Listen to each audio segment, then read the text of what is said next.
So if you pick generic topic, let's say you talk about how to grow startup in a general way. Okay. The only way for you to win the feed and get a lot of views is to be the best in the world in that.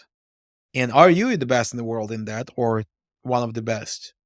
If not, don't even try. There is zero chance. And that's one of the mistake I see in people. Hi, Alex. It has been a crazy week. What was the hottest drama in Twitter that you saw? We all know the hottest drama of the week. Entire Twitter is talking about it, and I don't want to add more into it, but it's obviously Mark and the hackers who found some ways to hack his system, and they exposed that on Twitter. And that tweet received 10 million views. I think that's the biggest ever tweet from indie hackers, which is, I think, not bad. So I will try to be positive on what happened. Many people think that the part that's hacking is doing it wrong, they should not do it. And I think so. I think if you're hacking someone's website, you should send them DM and let them fix it because we are all humans, we make mistakes. And indie hackers have difficult life and we're doing things with little resources and we're taking the risks.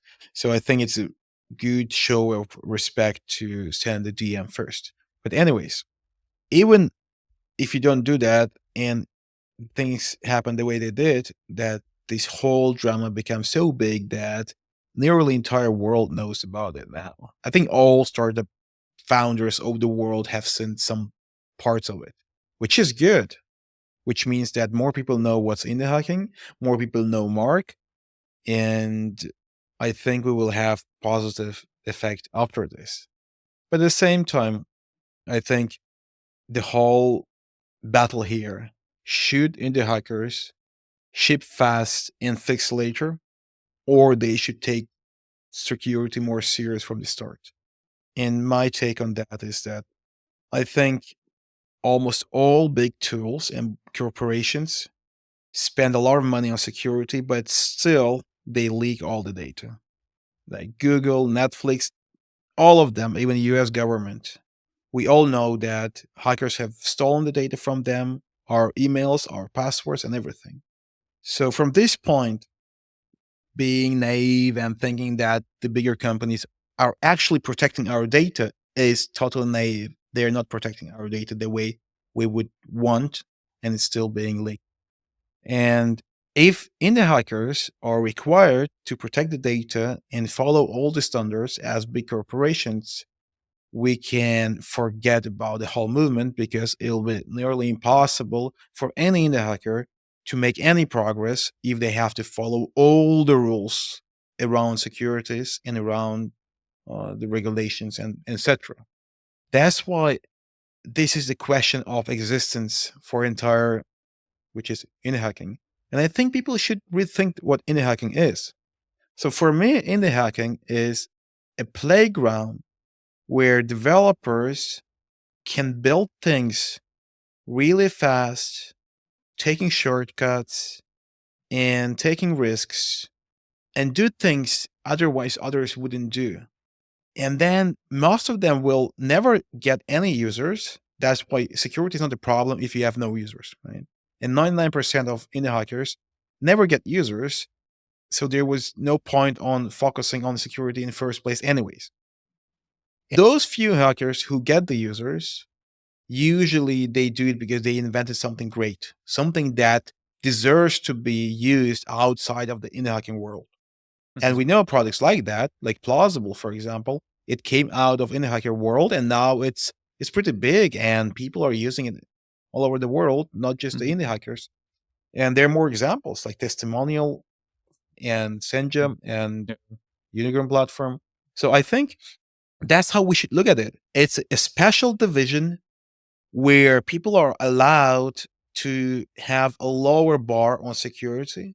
What we get out of this risk is that people are working on things otherwise nobody would be working on. Like VCs wouldn't be funding these things. And that's why indie hackers work with them.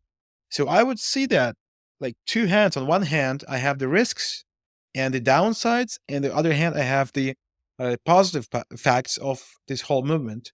And the risk and downside is that bad security leads to data breach, and it's not good. It's not the end of the world. It's just not right. Nobody dies, but it's not good. And then the other side is that because of indie hacking and because of this approach of shipping fast, taking shortcuts, millions of people now 10,000, but in few years it'll be millions of people will be able to build things which otherwise would never be built because the markets for those things are too small and VCs will never fund that. So for the world, it's net positive. So as a citizen of the world, you get more software being created, more problems being solved by the software because of indie hackers. So you will benefit in the long run.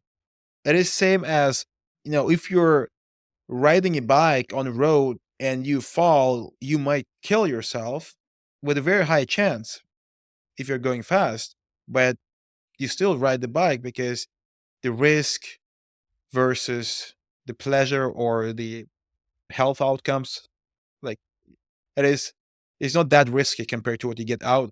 And I think indie hacking is the same.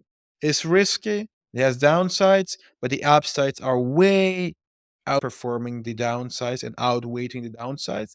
That's why I would say let's not up the bar for security for indie hackers. Otherwise, the whole Mm. thing will be gone because it will be impossible to do it.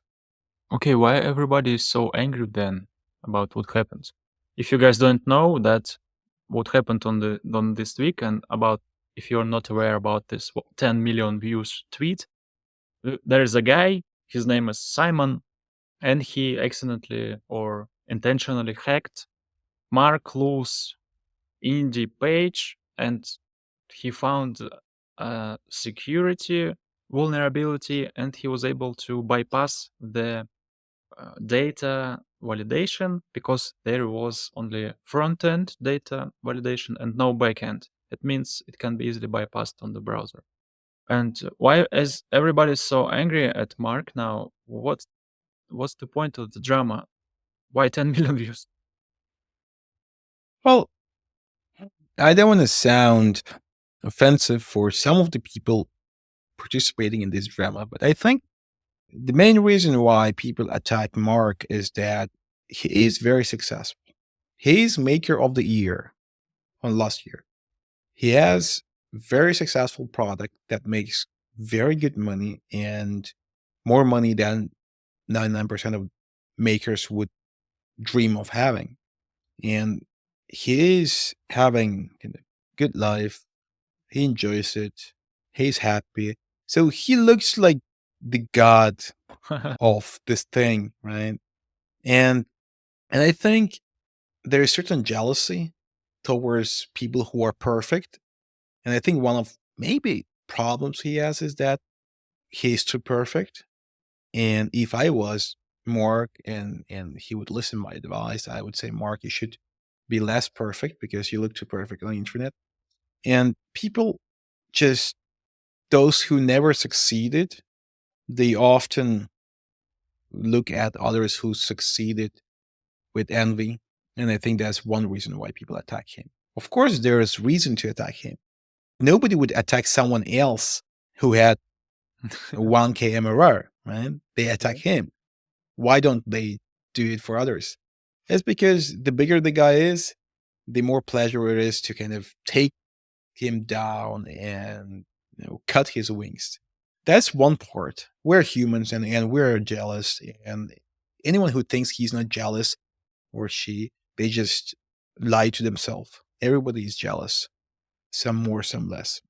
The other group is there are people who are kind of successful. They have done something slightly remarkable, but they don't have any fan base. Nobody Mm-mm. really wants to speak to them or bring them on a podcast or replies under their tweets with love messages. Who are those? Who are you talking about? Well, I don't want to name them, but Why? uh, it's Okay. a lot of people like that. Okay. Like there are some people like in old days to be successful founder, it meant you had to make an exit or you had to raise money or you had to have good revenue, right? And Okay. that makes you a successful founder. Yeah. And then Forbes and TechCrunch writes about you and you're kind of cool.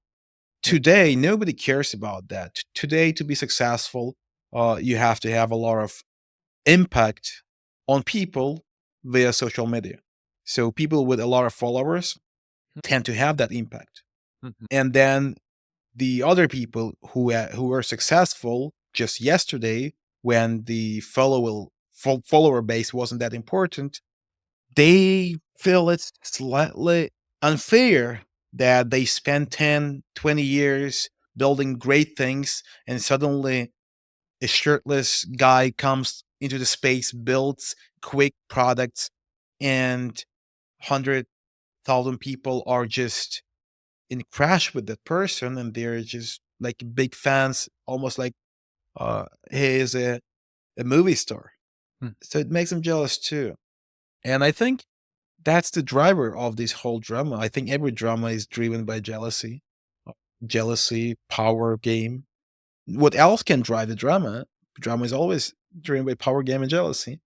And it's not bad at the end of the day. So we are entertaining the world, and the world what we are doing, and I think we will all benefit from it.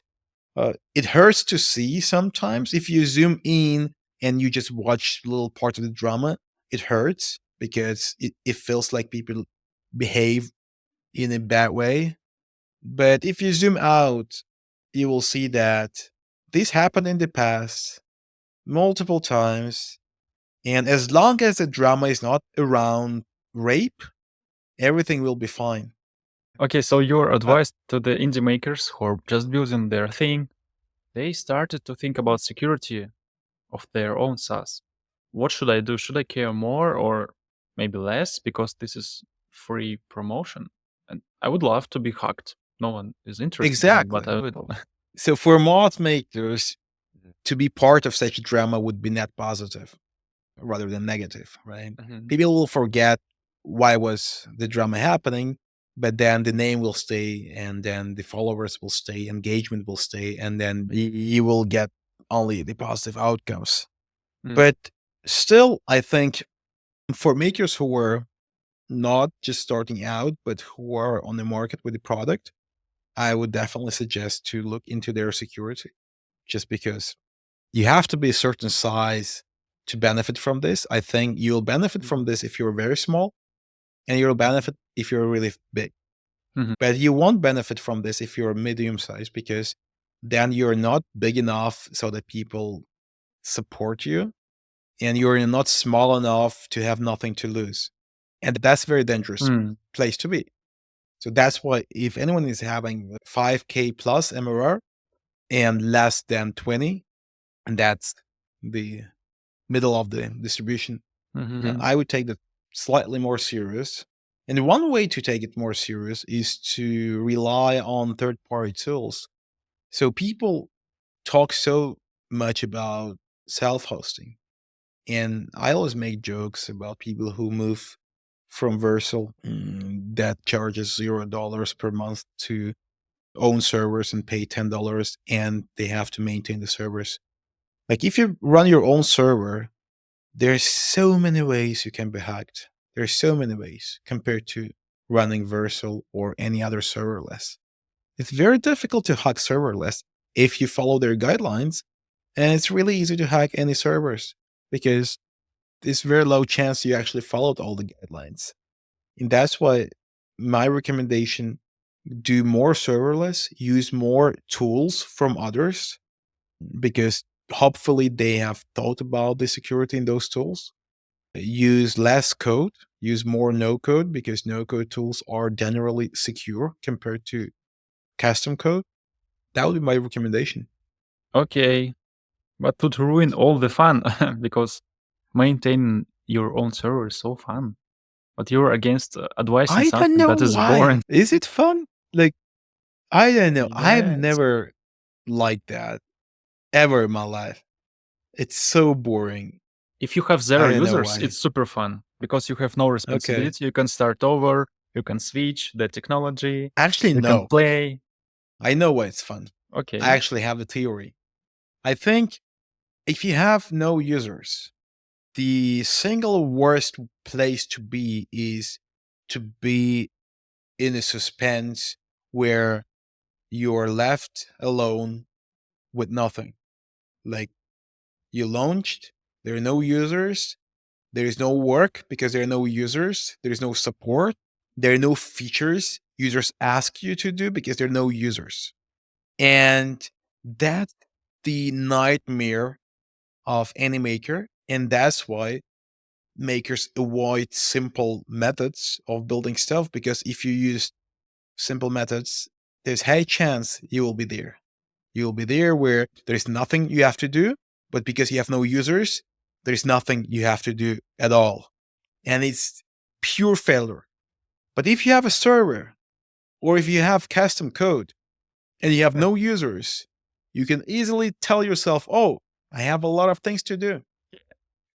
And you can be busy forever because there is no shortage of things to do. If you have your own servers, your own code, you can just Yeah, refactor exactly. code. You can switch from React 14 to React 15 and then switch from Tailwind 2 to Tailwind and then upgrade your servers and then break things and then fix them again. And you can go in that loop forever because all your dependencies will be also releasing new features and you have to kind of bring them in.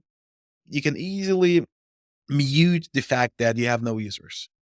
But I look at that more as a hobby, basically same as when you play games, like board games with fake money, for example, poker with fake money. And I see why people do that. I see why people do that.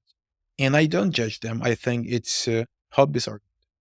But also, I see people who genuinely want to succeed and they don't understand why they can't succeed. I know people who do that for 10 years and they don't enjoy that at all. They're just struggling and hating every day of that. I know people Mhm, like that. mhm. That's why I don't think they are benefiting from this method. And I think for them, it's better to know the truth. That's why I behave like a party pooper and I always try to kind of expose those things in funny ways, usually, so that people who actually want to succeed understand that just because the majority of the makers do it this way, it doesn't mean you have to do it that way. It just means that the majority of makers are just playing. They're not building wealth. They're just entertaining themselves. And if you actually want to build wealth by being a maker, the rules of the game are totally different. The actions are different.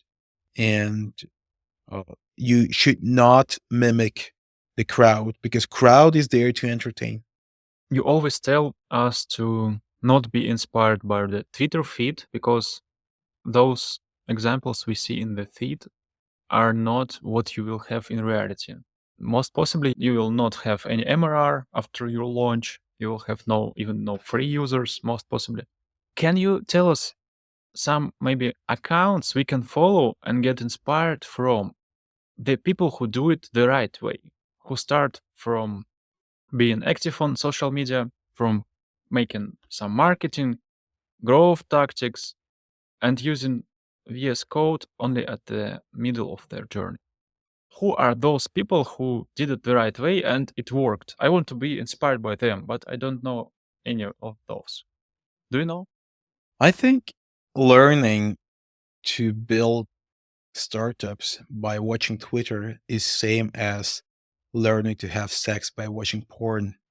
Why? Because it's not real. Like things people do in porn is not real. It's not real sex. And the emotions they give there and the way they react on things, the sizing on things, everything is not real. And you can learn very little. And same comes to nearly everything else. That's what I think the best way to learn to be a maker is to pick several people who are right there where you want to be, Mhm. but they're not too high up because Okay. you can't pick Steve Jobs and Elon Musk to learn to be a maker. Like that's the recipe for disaster if you pick them, because first of all, they are at the end of their journey. Second, you might not be as smart as them. And if you're not as smart as them, then their methods won't work for you. So you have to pick someone who looks similar to you when it comes to their mental abilities, but they have Mm. progressed farther than you, year, Mm. 2, 3, or maybe 3.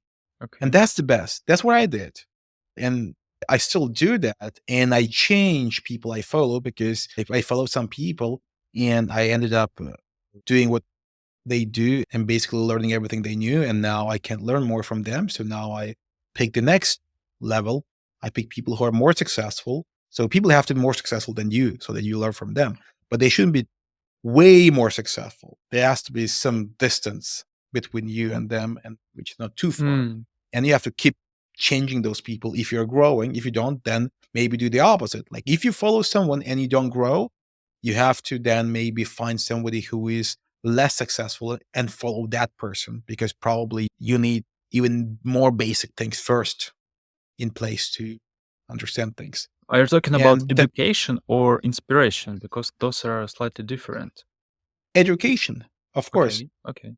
because for inspiration, of course, I scroll Twitter feed and I watch Elon Musk and everyone. But I actually mute most of them, to be honest. I Mhm. follow more people than I have in my feed. So I follow them, but I mute them because I don't want to see them in my feed, because Mm. it just creates unnecessary. For example, I mute everyone who is VC backed. I follow them, I chat with them, I check their profiles sometimes, but if I mute them, and then all investors. Why? Because I don't want to see in my feed I've raised 10 million, I raised 100 Mm. million, I raised 500 million. Because when I see that, I want to go and raise. I'm just a human. I want to do what others do. When it looks successful and everybody says, "Wow, cool," and so I try to limit my and remove everything that's creating temptation. I follow no women, for example, because they tend to post pictures, and that makes me lose my focus. So I just Okay. remove everything that makes me lose my focus, everything from my feed. Why don't you just ignore your feed? Can you do that? Where do you get the information then? Do you need the information Oh, actually? yeah, you need it, because now the biggest danger you have in the world now is that it's moving so fast that you have to adapt. And I can see my plan. I have the same mission, the same end goal, but my plan adapts every month. Every month I change things in my plan. And I change because I see the world is changing. And if I didn't react that fast, I would be moving way slower. But now I'm on top of the Mm. game. I really know what's going to happen tomorrow, because I know everything that happened yesterday and then today. So I think it's important. But I don't know if it's doable for everyone, because for me, I don't get distracted too much as long as I remove temptations. But as long as the content fits my work, Mhm. it just helps. I can have it in the background and I work. So people Mhm. think I sit on Twitter and I just kind of scroll it and I watch it. No, my real life is that I work on one monitor. The other monitor is Twitter. Okay. And every second I have to wait for something on that monitor where I work. For example, I sent a message, or I pushed deploy button, or I pushed save button. Like there are these moments. I switch to my Twitter feed and I quickly read 2, 3 tweets and I reply to 5, 4 replies and comments. So I don't have the special Twitter time anymore. I just mix it into my other work. Mhm. And it is almost like propaganda. So it is 25th frame that comes into my right ear, and it's very helpful. So since I started doing that, I rarely miss the target. So I launch things, directory SaaS, and I stopped failing with my launches, right? And not all my launches are going through Twitter. Like people think you have a lot of followers, but no, I have some products I never mentioned. Mhm. Like I have plenty of directors I never mentioned, but they are doing well, for example. So I think your intuition becomes really strong if you consume good feed on Twitter. That's why I think it's very good, very important. but you have to find a way to remove all the bad things from it. For me, the bad things were the VC Yeah, founders who let's list it. First, remove VC backed guys because this is a different world, a different game. We don't want to be influenced by that. Okay, first. Then you said you removed all the women, but I think it's okay for most of the guys to see pictures of people with long hair. Okay, let's keep it. Next thing, what should I remove? Super successful makers such as Mark or Peter Levels, should I ignore them? depends if you can cope with it. So at first, it was difficult for me to see rare tweets because it would create this urge to move faster and to grow my MRS too. So I actually have mute list and I have MRR there. I Mm. have question mark there. Oh, really? Yeah, because I don't think there's any value from a tweet that has a question in it. Okay. There is value for the person who is making the tweet, but there's no value for me to answer his question, right? So it's a long list. I have over 100 items there. Maybe I should pause that list. Yeah. But the two key things are MRR. I have the dollar sign because Uh, if people speak about money, basically, I don't want to listen. yeah, good idea. And question like those three gonna clean your feed really, really fast. Hmm. Okay. But it's your practice. Your brain works on a more strategic, on a more broad level, right? You're making an empire, not one product. If I'm just making one product, let's say a to-do list, okay, a CRM, a new CRM, do I need to be that much influenced by the feed? Do I need it? I think the age of builders who come from the product to the market is over. Okay. We all want to hear the opposite, and we all want to bring up the stories from the past where there are products who build from the product to the market. But I think that's over, not just for the startup world, but for everything, even for the movies. Just look what happens with movies. They're terrible. Now they're unable to even make money to make the return on the investment. Hmm. Uh, but because they're in making for 4 or 5 years, by the time they're made, the whole thing is not interesting for the world anymore. So the world has demands, and those demands are changing really, really fast. Unless you can build tools in weeks and just bring it really fast, I think it's very, very bad method and Hmm. strategy. So even if I was building one tool only, not many, I would still convince people they need it first and then build it. Because I Hmm. truly believe everything else will mean that you will have not a happy ending. Of course, there are exceptions where people have really good intuition. There are Okay. people with intuition, but those people know that they have intuition. They don't listen what I say. That's why most likely, if someone is listening right now, they probably don't have such a strong intuition. And for them, I would recommend to convince the world that they have this problem, that they need solution, present the solution in any way that's not a product yet, like as a text, as a picture, as a video, as anything. And if that's working out, then you build a product. And to do so, you have to consume the feed too, because if you will just tweet something, there's small chance people will engage. So we have to engage with others so that they engage back with you. You have to read other tweets to reply with your product ideas and start conversation. So it is more difficult than just telling people, "Hey, here's the problem and I have a solution." Like that won't work. You have to be Hmm. more fluid into the whole social media world. And for that, you have to consume a lot of it. You can't just schedule your tweets and that's it. You have to consume it. So, since the world is changing and it becomes faster and faster, would you agree with that every person who creates something must be consuming content constantly and be aware of the changes? Is it a Yeah, mandatory yeah. for everybody, I not think only so. for I makers? think so. I think for everyone. Why? Because in old days, world would move slow and you would get enough influence from the world indirectly through friends, through movies, through everything Okay. over a long period of time. And that's people were pretty much aware of everything, even Mhm. without consuming on daily basis. Today, you mute your feed for 1 week and you're pretty much out of the scene. You have no idea what's happening in some weeks. There's some weeks where so much happens Mhm. that if you come the next week, you will feel like you've been out for a year. And that's why you have to be on top of it.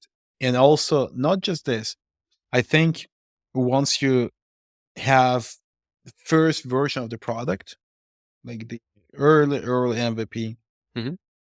I think the best way from there and farther is to integrate what you do into the common thread. So I see the feed Mm. as a common thread where the whole humanity is connecting their thoughts into one gigantic flow, Okay. like a waterfall. And I think if you don't manage to put your idea, your content, your product, your music, anything in a very native way that it flows together with the waterfall, Mhm. then you will be left on the sidelines and you won't be taken into the. And to do that, you have to understand a lot and you have to modify what you do so that it fits in. It's almost like a little part of the mechanism, Mhm. and you don't know exactly how to fit in. You come closer and then you realize, all right, I have to make it smaller, like, different color, then it fits in. Then it Mm. fit in. And tomorrow things change and you have to refit. And that happens every week, every day. So I think that's the biggest change I see in the maker world is that we have to see this as a moving organism where we have to constantly adapt ourselves, our content, our product to still be in it. Mm. Otherwise, we will be just out and somebody else will get in. Is it happening right now, or you're talking about the future? Right now, it's happening and it's pretty far into the game now. And it's not just a start. I think it's been happening for a year and a half. And now it's very evident that it's happening and it will just accelerate from here. Do you know some All the examples? makers, Mhm. yeah. So I remember most profiles I follow on Twitter, and I remember them all year or two ago. I remember myself making because 2 years ago I had these plans. I wanted to make my products together with other makers.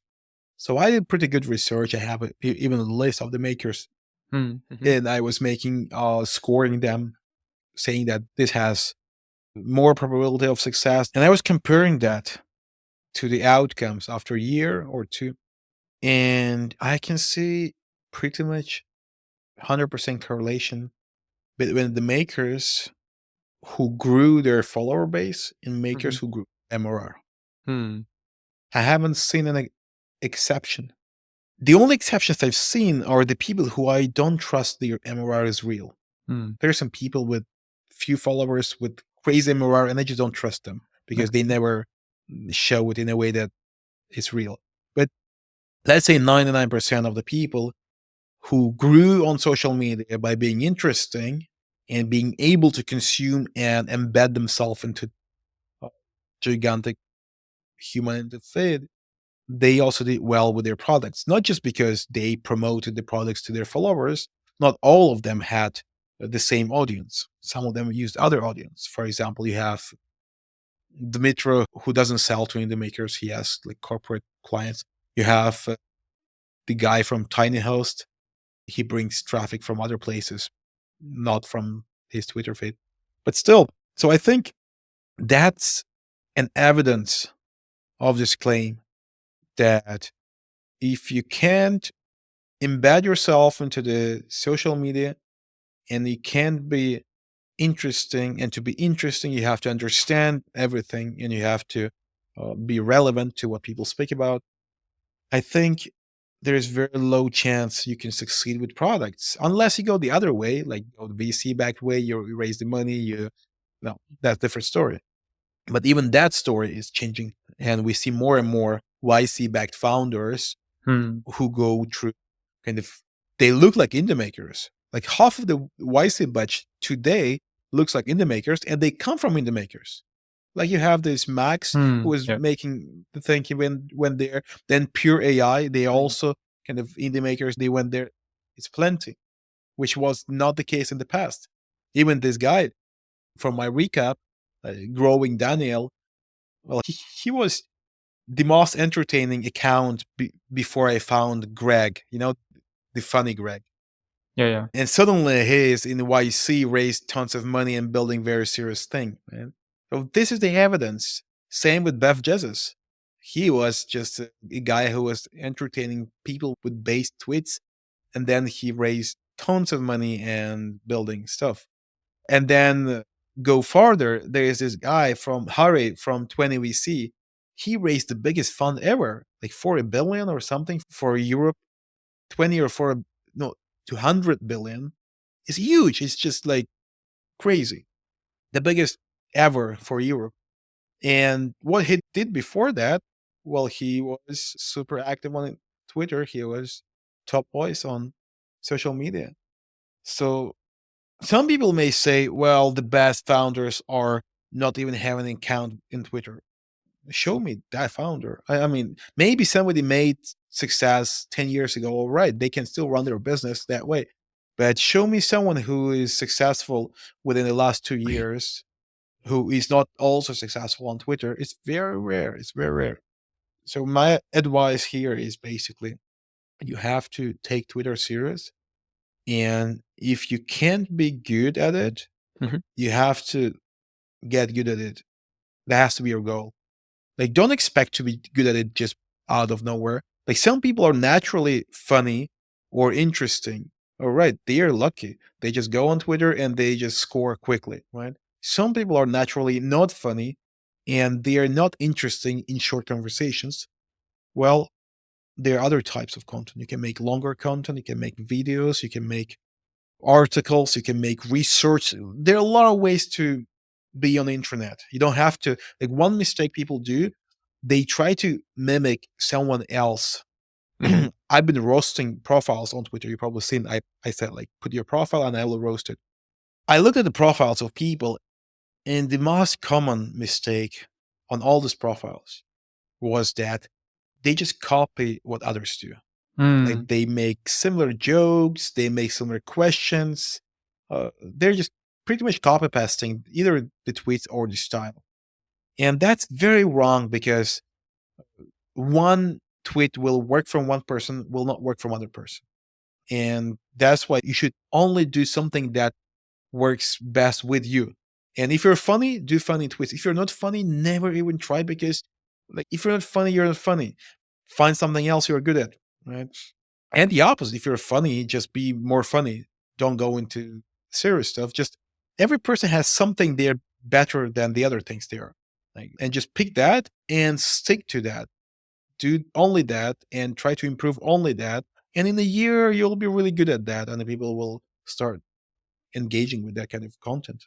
That's kind of sad news for the ones who can't create great content, because on social media, content you see is great one. Only the best get into your Yeah. feed. So you must be the best, not just okay or average, not 6 out of 10. You must be at least 8 out of 10, right? Well, Means yeah, that like on, the less makers will be successful and the successful ones will be even more successful. there is power law. It's like on Twitter, only the best girls are shown. You never see ugly girl on Yeah. Twitter, and never seen ever, because they show those who get the most likes. But obviously, if you go to the street, most girls aren't beautiful. In Instagram, you So meant. I think, oh, Twitter, I said Tinder. Tinder, okay. Yeah, the old days. I think same for social media, but there is one thing that make everyone more positive about this and will give more hope. So if you pick generic topic, let's say you talk about how to grow startup in a general way. Okay. The only way for you to win the feed and get a lot of views is to be the best in the world in that. And are you the best in the world in that, or one of the best? If not, don't even try. there is zero chance. And that's one of the mistake I see in people. Like they never even grew anything to 5K MRR, but they speak about growth. You can't because you don't know anything about growth if you never done it, right? But imagine now growth within, you have 100 ways of growing. There's SEO, there's cold emails, there's influencer marketing, guerrilla marketing, a lot. Mhm. And now, let's say you pick something like influencer marketing. Suddenly, you're not competing with the best of the best because the best people usually pick the most generic topic to capture the biggest audience, Yeah. obviously, right? And that's why once you pick more niche, your competition is smaller. Mm. And if you pick the niche plus the niche, you say influencer marketing for directories. Mm. Suddenly you are very narrow, and maybe there's nobody in the world who even speaks about that, right? But Mm. there are definitely people who want to hear about that. So I think I know the way to succeed on social media that's almost guaranteed, and it is about niching down. And I think the same actually goes to products. If you're amazing founder, build products for everyone in the world, the whole world can use.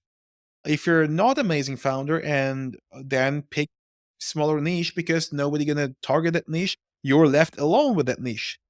It's like imagine you're coming for a boxing tournament and Mhm. you weight 120 and nobody weights 120 kilos, so you will be the winner without having a single fight, Oh, right? yeah. So one way to win on boxing is to be really, really fat and young. If you're very fat and young, you don't have competitors usually. Yeah, I saw that on your content, and it was very smart.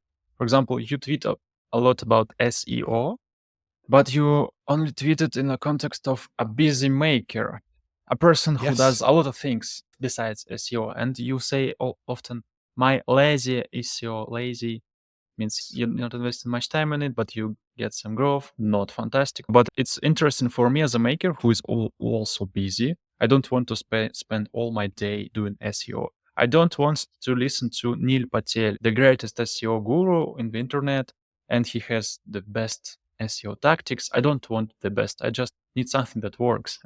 And Yeah. here is you. You are winning this niche. Can you tell us more this kind of niching down? Because if you give more Yeah. examples, people will start to make their own. I think if there is one thing I should be remembered for is this, Okay. the ability to niche down Mhm. and to basically win in a competition where I'm left alone, both with my content and with my products. And that's something I have in my mind all the time. So whenever I write something, whenever I build something, I always think, who will I be competing with? And if I write about SEO, of course, I think that there are people who spend decades who know everything about it. And even if I spend decades, then they will spend a Yeah. decade more because Yeah. they're still there, right? So Yeah. I will never catch up.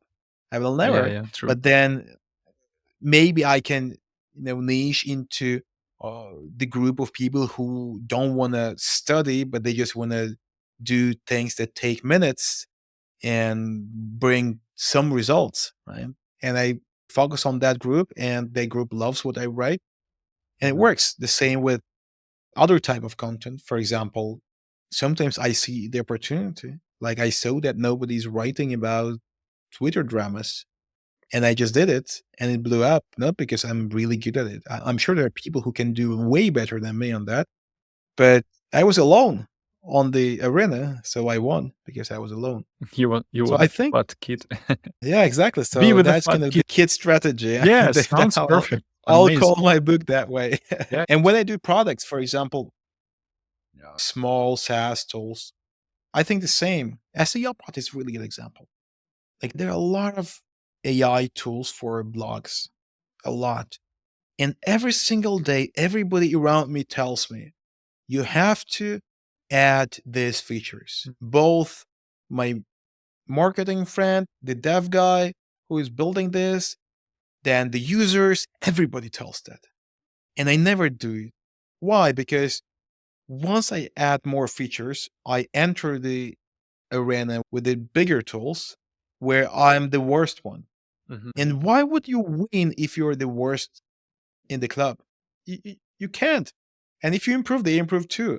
That's why I told like we should only target the users who don't want to press the buttons, who just want things to happen for them Mhm. and who want to save time, and they understand that the outcome of such method won't be as great as if you use the other tools, but the other tool requires you to spend a month learning about all the SEO terms Yeah. and then spending hours every day on that, and here you spend minutes. So, and there are a lot of people who like this, but then they ask me for more features, and I always say no, because that's the natural thing for people to ask for things. But the reason I never gave them the features and kept the product for that group I want to have it from the beginning, and I still keep it there. And Mhm. now we have MRR doubling every month. So it's working out great and worked same great for other products, Really. basically almost for every product. It is counterintuitive. So you always think I should have more features. It means more people can benefit from it. That's the Mhm. first thing is you think. The other thing, I should give people more freedom. They can do more. Is wrong, wrong, wrong. iPhone has shown us with MacBook that removing features is good because then people who don't need them, they like your tool more. And then the people who need all those buttons, they will never be satisfied with your thing because they need complicated product that you don't have. Yeah. Anyways, so I really think that the indie maker world should do this way, should just adopt this strategy.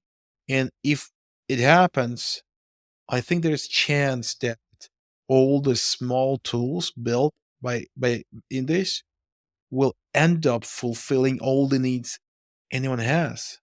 So I think this kind of like ants. I see indie makers like ants.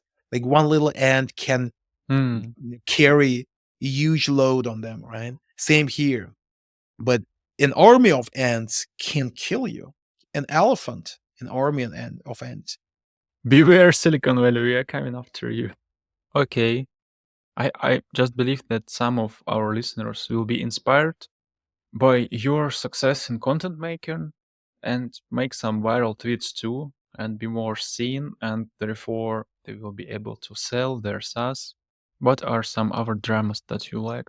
I liked very much the WordPress thing. Do you want to discuss it? I don't remember. You said you don't I like. didn't know. To be honest, I didn't like it that much. You know what I first, for the guys who don't know what's going on, from WordPress said that DHH claims to be an expert, but he's toxic and he's unable to scale teams and he's unable to make billions out of his ideas. I hated this statement because I don't see a reason why should you be aimed to make trillions of dollars. Billions is fine. Why do you need a billion? I don't understand why that guy from WordPress thinks it's a mandatory to become a total dominator of the whole market. It must be a goal of every maker. I don't understand this. Often I speak to people and they look down on what I do when I tell them my numbers, and they say like, "You're kind of poor because it's not that much." I talked one day with a guy who raised 50 million, and he was like, "Oh, like your stuff is little. Can I buy it?" And in reality, if you look at the revenues, which are not from paid ads, I have more than him. So the dude raised 50 million and he pays 100K a month for ads. No, it's only Facebook ads 100K a month, I think. So he like a million a month in total. Yeah, a million a month for Mhm. paid ads, and he wins revenue. And he thinks his stuff is better than mine, right? Like it's self-evident that if I put a million a month into my tools, they grow faster than his tools because if you have better organic growth, you will have better paid growth, obviously, because your message is compelling and it converts. It will convert more when you pay too. But it is what it is. And I think a lot of people from the VC backed world look at the money differently. And also look at the whole process differently. Like the way we see it is that look at our journey as many year journey, and if we have stable income that's, let's say, 50K a month, we see that as something we will be having for every month, every year, for years to come. So it's a lot of money. It's 600 a year. In 10 years, it's 6 million, and then you're going to add on top of that, right? Mm. But for VC backed, they don't see revenue as real money because they never going to claim the revenue, not Mhm. even the profits. So in their world, the only money they can make out of a startup is an exit or the funding round, because after funding rounds, uh, you can sell some of your shares or pay bonuses. Yeah. That's why the revenue is the least interesting thing for them because it never makes them richer personally. But for us, we see revenue as our own money Mhm. compared to them. That's why I understand why that happens. Uh, so basically, if you look at DHH, he is personally richer than almost any VC backed founder. He has more money available for him personally than most other founders. But at the same time, he's not considered to be rich because his business and wealth is not that expensive, right? But if you look at a guy who owns a unicorn, people will say his wealth is over a billion, right? But in reality, the real money he can operate with is little. Probably an indie maker has more money to operate, like Marc Lou has more money to operate than a unicorn founder. I'm 100% sure. So I think it will change. It will change slowly once people will see. Like, good example is, I wouldn't say good example is Peter Levels, but one problem with indie makers that we are very humble with money, so we don't show off. But I think Yeah. at some point, indie makers will start showing off. Will start buying cool cars, mansions, beautiful girlfriends, and all those things. And I think people will realize that actually being an indie maker is way cooler than being a VC back founder, because as a VC back founder, you have beautiful life for a few years and then your startup gets acquired for some boring deal where you don't really make money. Only Yeah. few get acquired for real money. Most get acquired for some either small money or shares in the startup that acquired them. And I think people will realize that indie makers are richer than VC backed founders. But now it's not the case. Now even DHH is considered to be poor. Yeah, that's crazy. I think it's because the YC baked startups culture comes from the US, and Americans are the leaders of entertainment. They can make show out of anything. And of course, when it comes to money, it's their most favorite thing in the world. Yeah. They make a show out of this. Hey, look, his company is 1 billion. Everybody on the Yeah, billboards, everybody exactly. knows he has a billion. You're a billionaire. But the billion, the number is there. Can you imagine you are a billionaire if you raised on $1 billion valuation in US? Crazy.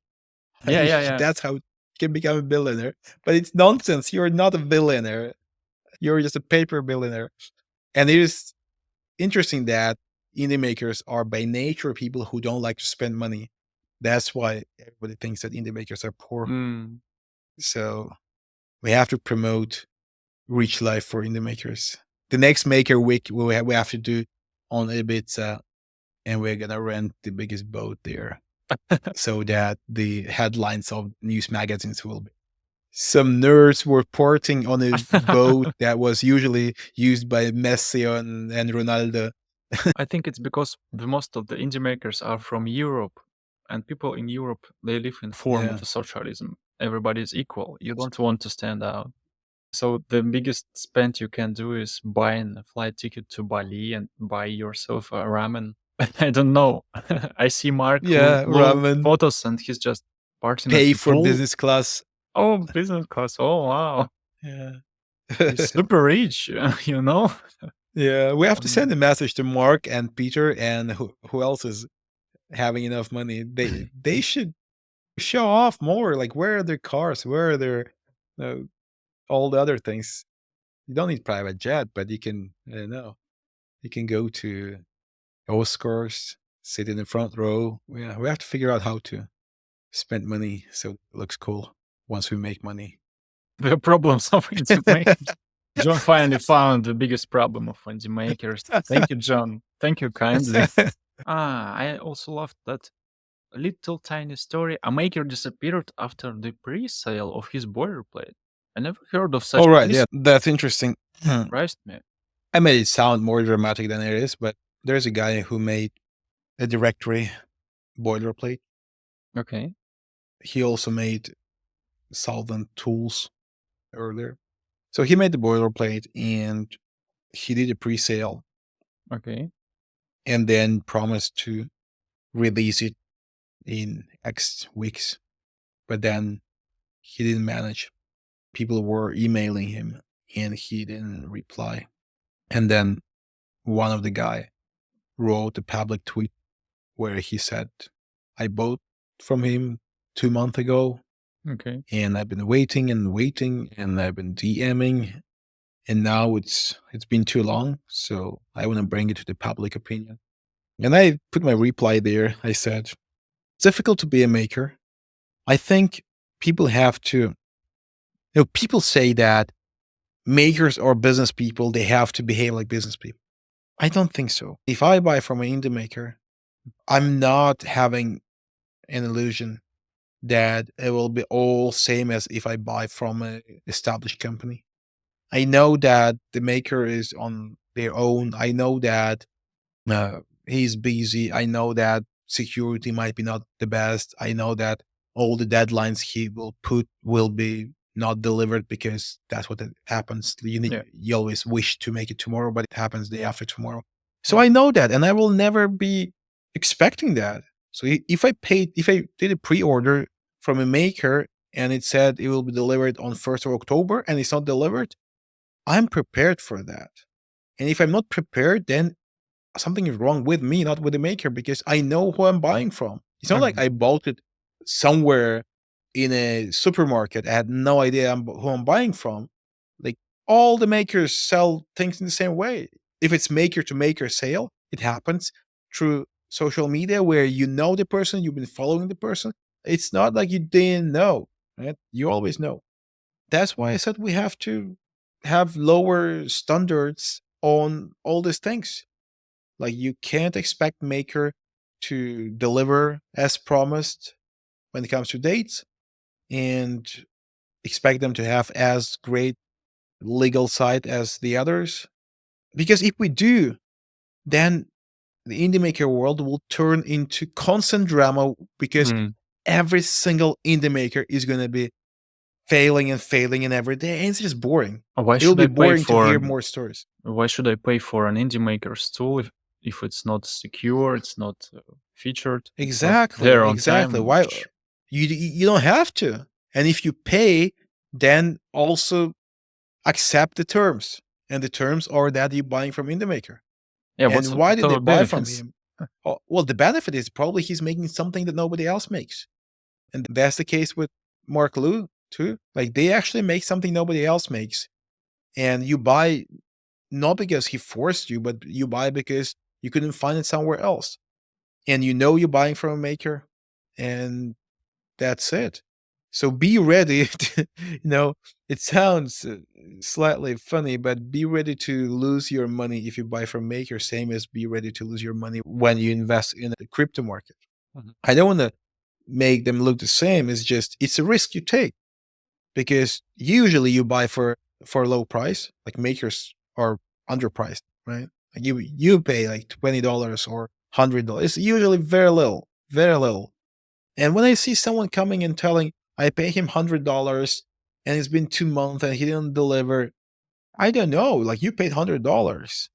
That's less than you paid for your dinner. And you paid for something you really needed. Mhm. Otherwise, don't pay at first place if you don't need it. And of course, the makers should be more transparent and they should be always communicating. But it's easier to say than to do. Because the way it works, just try to be in their shoes. Like it's maker buying from a maker. So yeah, you can easily be in their shoes. And think about this. You did a pre-sale. You thought you'll fix it and prepare it in a week. Now it's taking 2 weeks. Now suddenly some people who are strange, like some customers are fine, but some are totally strange. Mhm. They start sending you questions like, when is it? I'm waiting. Yeah. I paid for you. You know, they scream at you. It creates stress in your life. You reply, but you don't know when it will be ready, right? Because the reason you missed the deadline because you don't know when it will be ready, but you hope it will be ready by this time. So you give a new deadline. Usually it's not too far ahead because that's how it works. If you miss deadline, you can't make a new one which is very far ahead. You usually make new one which will fail too. Okay. Everyone has done it. So you do that, then you get more hate messages. And then something your life is going on. Usually, when you're a maker and you have family and you have children, usually you tell your wife, uh, listen, honey, I will be really busy for this month. You take care of the kids. Just don't bother me for a month. Once it's done, I will just come out of my cage and help you. Mhm. And now it's 1 month past, and she comes and tells, dear, come and Mhm. help me do that and this and this. And then you're like, well, I'm not really done.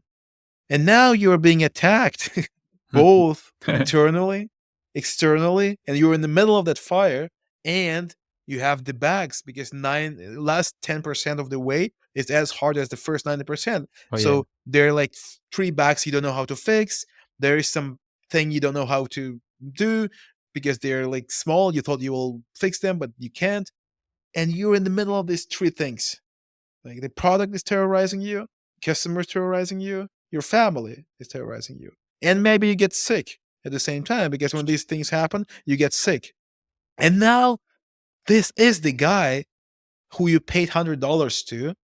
And now you're accusing this guy at being, I don't know, being this capitalist stealer who is just taking your money. Now this guy is working at a loss.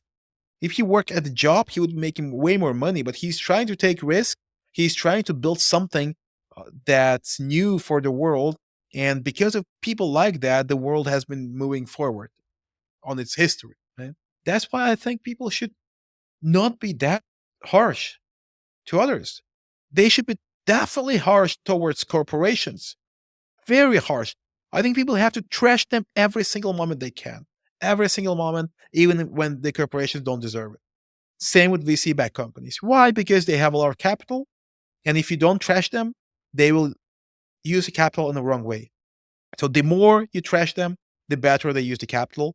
And the better they use the capital, the better is the world because it's more productive. Yeah. Right. And look at now what's happening with Google and others. They're just terrible. Everything is bad there because there is not enough hating towards them. Like, why don't people do that? Like, when was the last time you've seen anything against Google or against Facebook or anyone. Very rare.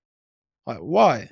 That's exactly where we have to bring our standards, not to these solo makers living on the edge of all What these about with things. that guy? You said that he disappeared after the pre-sale. He Well, stopped he replying. disappeared for 1 month, basically. He stopped answering people because he got so many messages and he Mm. decided to just close his inbox and focus on building the thing and then Mm. reply everyone that it's done now. You've done Okay. that too. Yeah. Everybody has done it. When you have this push from your customers when something is down or anything, at some point you just don't want to open your messenger and the inbox because you know that you won't like what you see there. You know what's there and you Yeah. don't want to read it. And then you go and do something to actually fix, but then that takes more time than you think, and then the more you mute the channels, the harder it is to open the channel because you know that Yeah. now it's not just one message, but many messages from many people, right? And I'm very surprised when, like, that's exactly the life of makers. And if a maker buys from a maker, we have to, for a second, imagine ourselves that that's exactly what happens to us. And do we want to be treated this way? No. But he could maybe make a tweet, like one for everybody. Hey, I'm busy. I will be busy with the products. I will reply you.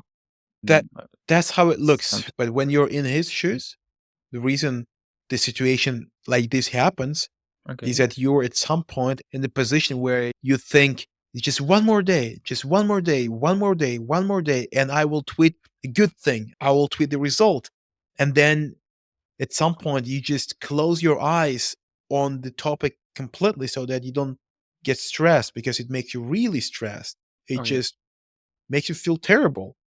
I haven't done that myself often, maybe a few times, but I've seen very good makers doing that and recovering and then being great makers after that. So this is normal. This is something that every maker will experience if they actually have sales, because often the people who send the most hate are those who have never done anything and they don't even know how this can happen.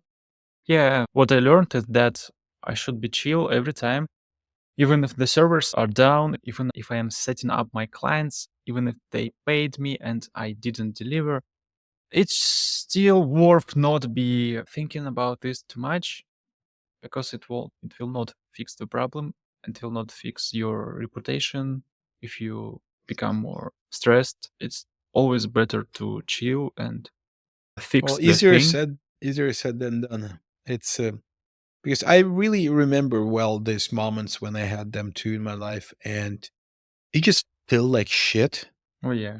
And when you feel like shit, the last thing you want to do is to open that door where you feel even worse, and that door is your inbox, or that door is that public tweet you have to make, because you know that once you make, there will be comments under it, probably the bad comments Yeah. too. So Oh it's yeah. just you want to just hide. You just want to hide basically, and it is really really bad, and that's but it's almost unavoidable. And I think the best way for that to not happen is to give some more love to fellow makers and to not stress them that much, because I mean, when makers buy from makers, I think we have to really take the whole world differently. It is a playground. We're just playing there. We're helping each other with feedback. We're just sending money to each other. I buy from you, buy from me, right? So it is not real business. And if it's not real business, why do you have standards to the seller as if he is a real business? The money is real. Well, the money is real, but his time is real too, that he's pushing into it. So, and the money is small. The money is small. The time is real. So I think it's best for everyone to take it easier, to not trash each other, and to actually, it's like if you go to the ring and you want to learn fighting and you and me go there, we're not going to hit each other. So with all the power, right? Yeah. We will be slightly gentle. But if Mhm. you're fighting with someone on the street, you're not gonna be gentle. Same here. It's a ring. It's not a street. It's a ring Mm. where we don't have to be as rough. We help each other to get stronger, to practice, to learn to deliver, to learn to set deadlines and everything. And then we will be better. And then we become real businessmen. The worst thing that happened to me when I was building a unicorn platform, and there was that moment when servers are down and everybody's hitting me on Twitter, email, intercom, and I decided to ignore all the messages for a few hours to fix the problem. And there was that guy who, I don't know how, but he managed to find my WhatsApp number and he texted me. I used WhatsApp only to talk to my mother. There was only one contact there, maybe two on Yeah. my dad, but he managed to find it. I don't know how. And he said, Alex, do you know that websites are down? Yes, I fucking know. Imagine somebody's knocking your door. That's my biggest fear. Like Shit. you open and then someone is there. Yeah, it is tough. It is tough. Like people don't imagine. So I would say I would end this whole thing with this.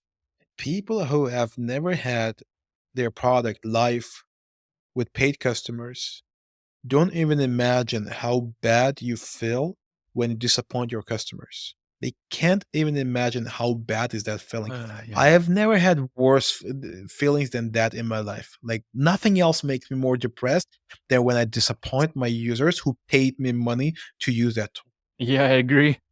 It's the worst thing. Yeah, I rather, hit my knee, or I don't know, I'm will be sick with the flu. You take my tooth off, anything, but not this. Yeah. It's really hurtful. And the Yeah. biggest pain comes from A, because it's painful, and B, because you know that it happened and you can't erase it. Even if you fix it, it's still there. Still were disappointed, and even if you fixed, the history is still there. It happened. You can't remove it from the past. Yeah, it's worst. I had a client who Yeah. lost thousands of dollars because the website was down during his ad campaign, and I thought he will kill me. He was so angry. He was Yeah, screaming exactly. with text. But the fun thing is that one day we met in person, and he was super nice, and we are friends now. He moved Ah, to the US really? recently, and we had a farewell party, and we are still in contact. He texted me today. He said, "Hey, how are you doing?" So those Yeah. emotions were temporary. That's the best thing about offline business. I thought like having an offline business is the best because people will never be as Oh yeah, rude as they're in text. your bread is not tasty. Take it, please. Yeah, exactly. What the fuck? I paid for this bread. Why it's not as I expected? Yeah, fucking internet money. Fine. When do we build the village? It's almost 2025. Well, I'm planning that for next year because my goal was to make sure we have the money, and now we're stable, growing. Because it's pretty much a question of money. Because I don't want to raise money for it. I had people offering money, even some of the big VCs, but I just have some religious thing against VC money. It's just Yeah. if I take money from VCs, A, I feel like I'm not independent anymore. Whatever you do, I still feel that I'm not independent because I am not independent. Now I Mhm. can do what the fuck I want with my business. Anything. Really. I can close it down and Mhm. open it in a new country tonight or whatever, right? But when you have VC in your cap table, now you have to talk, you have to agree on all the things. Mhm. And then the other thing is that if I succeed, it's because of me or because they gave me the money. And that's even the bigger problem that you want to have the credits for success. And if you have the VC money, Mhm. I won't be able to convince myself that I did it because I was good. Mm. Because if I was good, why didn't I do it without the VC money? I think the best business has to be bootstrap because, like, you shouldn't be buying love. It's same as your wife who comes when you're poor rather than she comes when you're rich. Okay. You know she loves you. And same here. I know users use my tools and I feel really good when anyone signs up and they tweet some great things about the tools. I feel Mhm. really good. If I was VC backed, I wouldn't feel that great because I would think, oh, of course, I paid for growth. I paid for customer support. Well, money buys everything. You can put money and make amazing support, Mhm. amazing ad campaigns and everything. So that's why I want to bootstrap it or do it without VCs, but with Mhm. friends and family. And for the best year for that is 2025 when I will have enough income to fund this myself. Okay. What do you think we can discuss more on this podcast beside the tech dramas? Maybe something useful but still entertaining. What you said before the call. You said that the best content is something that is interesting, I mean funny and Yeah. useful and concentrated. I think the best content is like the best movies. So the best movies are serious movies that make you think, but they have good humor. Mhm. And almost all best movies are like same in the content. So it has to be slightly funny, slightly entertaining. Entertainment may come from drama, from fun, from humor, Mhm. from unexpected things where you just say something that nobody expected, from irony. But I Mhm. think the essence of good content is compression. And that's something very few understand. So the essence of good content is compression. You have to compress the complicated into short and simple, both for humor, for education, for information, for thoughts, for everything. There is no shortage of information in the world. It's impossible for you to say something new. Like none of us says anything new. If you open all the tweets made by humans today, there was nothing new there. But there were new forms of the same thing. And people are getting bombarded by high value and high quality information, and they have to choose. And they choose the one that's easier to comprehend. And the one that's easier to comprehend is the one that's slightly entertaining, because that creates the fun part of consumption. And it's short and easy to understand and makes you kind of smarter. So you learn something after it. And I think this is also the best for products. So I think products also follow the same logic. You have to compress the UX, you have to make it slightly funny, not funny, but slightly entertaining Mhm. with your onboarding, for example. And you have to compress. You have to make things simple, heavy, simple and heavy. One word, like 10 words. Right? And it's very difficult. AI can't do that well. People can't do that well. And if you can do that really well, your content wins. So that's the hack. It's not the hack people want to hear, because people want to hear some other hacks. But the real hack is that if you have a story that takes 10 sentences, can you make it into 4 sentences and still tell everything you want to tell? If you can, people are going to like it, because they will read the whole story by just reading 4 sentences. Some people can make a meme. There's this guy who is really good at that. I think it's Naval Ravikant. Oh, He's just dropping 5, 6, 7 word one-liners with such a deep meaning. It's almost like a book in 5 words. Right? And that's pretty much every successful account on Twitter shares that trait. The author who can actually compress the thoughts really, really well. And there's no limit. The better you compress, the more successful you will be on the internet. So, like in my case, I'm good at it. That's why I have mild success. But to go on millions of followers, I need to be way better at it, way better than I am now. And I'm working on that just by practicing. So the more you practice, the better you are at it. And to practice, you have to write. The more you write, the more you have to compress. So I think that's very strange kind of advice, but learn to compress your thoughts. it sounds like one of the ways to make a great tweet. It's just one of the components to compress your thoughts, to make it eloquent, right? What if we make an entire podcast episode about how to make tweets?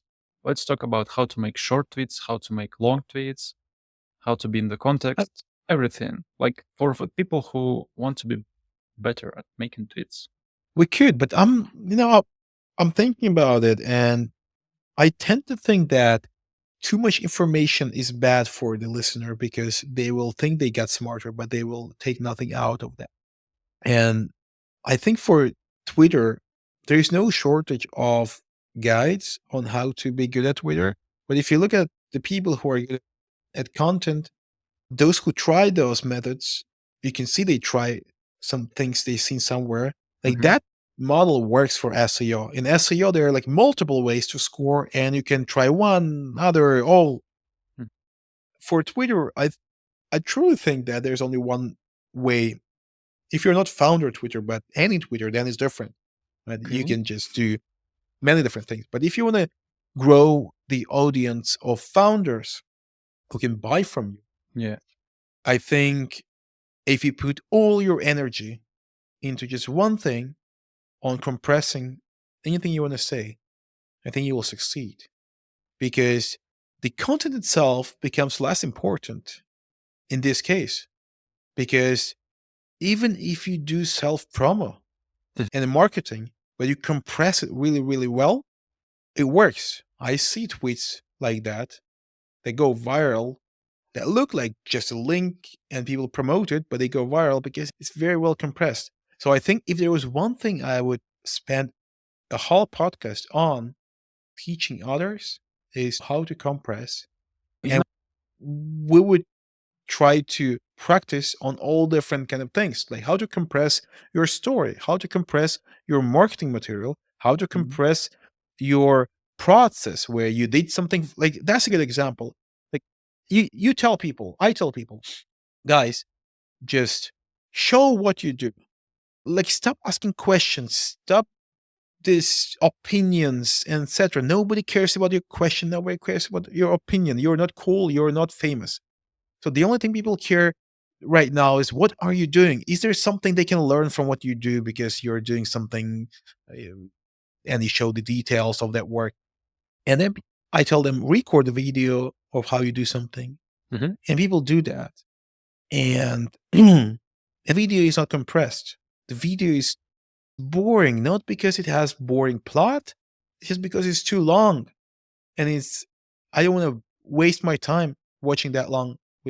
So I think the compression makes literally every piece of content go from bad to pretty good. Not amazing, but pretty good. And if we take every content type, there are like Okay. hundreds of them, Okay. and we explain how to compress the video, how to compress opinion, how to compress question, how to compress story, how to compress marketing material, and we bring in the examples before and after, and we can even take some real examples from the feed from people who are not scoring the views. You can't find it on the feed. You have to go to their profile Mhm. because if it was on the feed, it would be good. And I do that.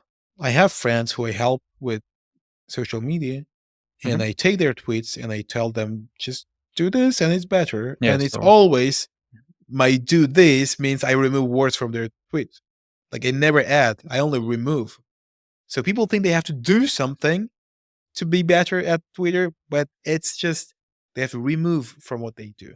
Right? It has to be shorter, but with mm, same meaning. yeah, we can discuss about compression only. Yeah, why not? I don't want it to be a lecture when you must be super focused and listen to every your word. I want it to be in a form of a show, of a talk of two friends or discussing things. Like, imagine you're a maker, right? You want to make tweets and you try to do that, you fail, sometimes you're okay, and this is what you do. It's your business, your hobby, your thing that you're interested in. How can you learn about it?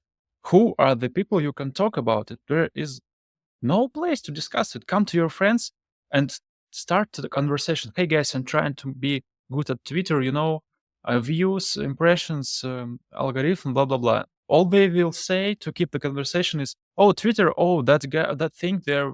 We see funny memes and news about Trump. Yeah, good social media. Okay, good luck. You can't. Where you can do that? So here are we, you and me. They're making this episode for people who are makers. They're lonely by design. How Yeah, this works. So we talk about this, and people. as an entertainment, you see, it's like I have really distinctive view on things, and I think the reason people don't get where they want to get is because they don't do what they have to do. That's the only reason. And I think the reason they don't do what they have to do is that they have huge choice on things they can do, and they do everything a little bit and nothing works, and they think that they have to go find more things to do. Okay. Is and instead of doing the things they've Mm, done more mhm, and better, they find new hacks, new tricks. They think that's what they need, and they will never find. It's like someone who has a friend and says, "I don't have good friends. I have to find better friends." No, you have to build better friendships. That's why there are like two outcomes. One is we entertain people. The other, we actually teach them something. I think the best way to teach them something, I really like what I did with SEO mhm, because I know people who send me screenshots, not just to me, but on the internet, where they have went from nothing to very good traffic. And that very good. inspires me a lot. And I Mm, think the reason they did it is because I said, guys, stop thinking about everything else. Just these few things are important. mhm, But these things are very important. Like, for example, guys are building their directories now with me in my Discord channel, mhm, Discord server. And first they came in and they're like, all right, one day I will find an idea. The other day I will build it. Then I will do this. And I told them, Actually, no. You have to spend 90% of your time researching on a keyword. Because if you find a bad keyword, it's like a bad marriage. It won't get better. Mm. So you have to spend enough time. And they're like, I spend the whole day. I'm like, one day. You have to spend a week until if you don't find after a week, you spend 2 weeks. If you don't find after 2 weeks, you spend 10 weeks. There's no time frame. I can find it in a minute, maybe. But if you can't find it in a minute, you spend 10 days on it, 10 months. Because there's no Mhm. point on moving to the next step if you didn't succeed there. And that's why with Twitter, I think there is no point on doing anything on Twitter, learning anything on Mm. Twitter, if you can't compress your text. And even worse, I see people who don't make it well on Twitter, they go on YouTube because they think that it's not their format, Okay. because they think that that will bring the views, the way the video looks, the effects and everything. It has nothing to do with the views. Both YouTube and Twitter and any content is all about the content itself. What exactly are you saying? But what's the good content? The one that's compressed. So I think Mm. people who want to do well on social Okay. media, they should stop looking for memes or some domination methods. They should just make their speech compressed, and by making it compressed, they will be interesting. And the best example is that most people can't really chat. You chat with them and it's impossible. They can't explain you what they want. They can't ask you something in a way. They can't tell the story, and they say, let's jump on the call. Oh, fuck. They think that, and I tell them, let's chat. They say, no, it will be faster to talk. It can't be faster to talk. It's only faster to talk if you don't know how to write. Only then it's faster to talk. Right. And so I would do that. I would say Mhm, mhm. Okay, yeah, it sounds reasonable. I agree. doing that until Let's you're good master at. one thing: compression your thoughts Yeah. and And, before and it tweets. doesn't matter. It's Twitter, Yeah, Reddit. Like, look at my content. That's a good example. Like, it's scoring well everywhere. LinkedIn, Substack, Reddit, Twitter, yeah, yeah. It's true. etc. So it means that there's no Twitter, like people think I mastered Twitter algorithms. No, because why does it score on Substack then? No, it's just good content is good everywhere. Of course, if you, on top of good content, if you also start learning the hacks and the algorithms, it'll be even better. Mm. But that's just nice to have. The first Mhm. thing that everybody's lacking and everybody needs is compression for their content. And that's the only thing they should think about until they are good at it. Okay, okay, sounds cool. Let's talk about compression your thoughts, but the title will be how to make the perfect tweets. Yeah, Otherwise, we're no one gonna will. make a trap for people. We're gonna make a trap for them. Yes, as usual. I have to go. I have only 3 minutes to prepare for Yeah. the next thing. Thank you for this conversation. Let's make a great show on the next week, and I believe we will help thousands of people to dominate the Twitter Next week content we're platform. gonna take I will, or you, or me, we should tweet and ask people to send their profiles. We're gonna roast their profiles, and Oh, I will take uh, their last tweet, and I will improve that tweet and show how it could have been uh, if it was compressed. I think that would be and really good for them. They can take that tweet and actually publish and see the oh difference. yeah, And also, it's easier to understand the theory when you see the example. yeah. Let's do it. Okay, All okay. right. Thank you, Cool. everybody. See you next week. See you next week, guys, girls.